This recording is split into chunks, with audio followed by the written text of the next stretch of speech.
Hi there, Jim Martin here, financial advisor with Martin Wealth Solutions and host of Retirement Answers Today. And we've got a great question that came in from one of our clients. They asked what an RMD was. But before we get to that, do me a favor. In the bottom right-hand side of this screen, you're going to see a subscribe button. Make sure you subscribe to this video, because what that'll do is that'll give you notifications when we release our newest videos. And you want to make sure you get this, because some of the information will be very timely. But more than anything, thanks for watching. Let's get right to this person's question. What is an RMD? Well, an RMD is what's referred to as a required minimum distribution.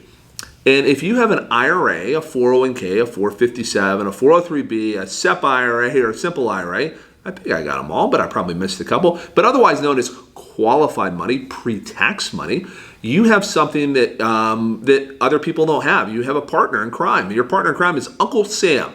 Uncle Sam is he's a nice guy, but he is very demanding. He's going to tell you when you have to take your money out by, and then how much you have to take. And then, by the way, he's going to take his toll along the way.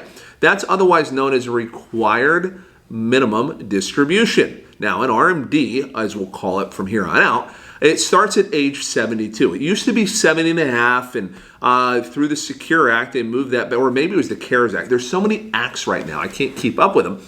But they moved that back to 72. So by the time you hit 72, you have to go through this scale. And the scale, you can find it on the IRS website, but essentially it takes your account value and then your life expectancy, and then it tells you a percentage of the account you have to withdraw on an annual basis. And as your life expectancy shortens because you've gotten older, then the percentage goes up, right? So my 95-year-old grandfather has to take a higher percentage of his net or of his IRA out, and he still has an IRA, by the way. It's pretty cool. It can last forever, than somebody who is 72, right? Because somebody who's 72 has more life expectancy built into that. Now, what does that really mean for you? Well, what it means is by the time you're at 72, if you have a really large 401k or IRA, you might have some real tax issues you need to address. So oftentimes in our business, we recommend that people take a really hard look at their investment accounts and figure out, does it make sense to start pulling from your IRAs earlier as opposed to later, so you mitigate some of those potential tax issues that might pop up if you have a large balance. Now look, if you've got $10,000 in your IRA, probably not going to be an issue. But if you have a substantial size or a large 401k or 457 or IRA, this could present some real issues for you. But that's an RMD. Now here's the other thing on the RMDs. Sometimes people say, well, do I have to take it?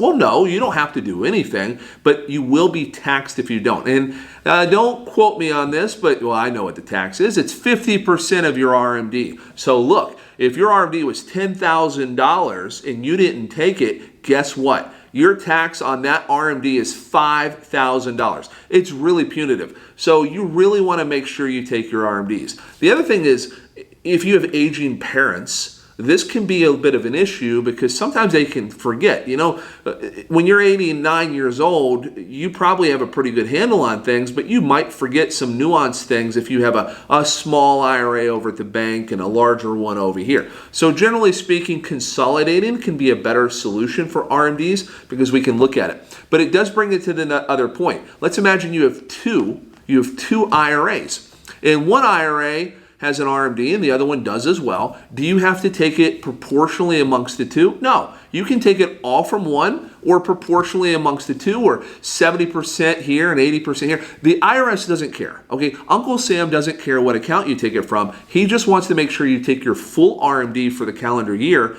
and they can tax you on it. Remember, the tax counts as earned income. So really important to know. But that's what an RMD does. There's a lot of nuances here, so you want to make sure when you're taking a look at your accounts and you're making these decisions that you take a look at the tax angle, maybe some consolidation, and then you take a look at distribution schedule, so you make sure you don't make a mistake, okay? It's not super complicated if you put some thought into it, but make sure you do that. I hope you enjoyed the video.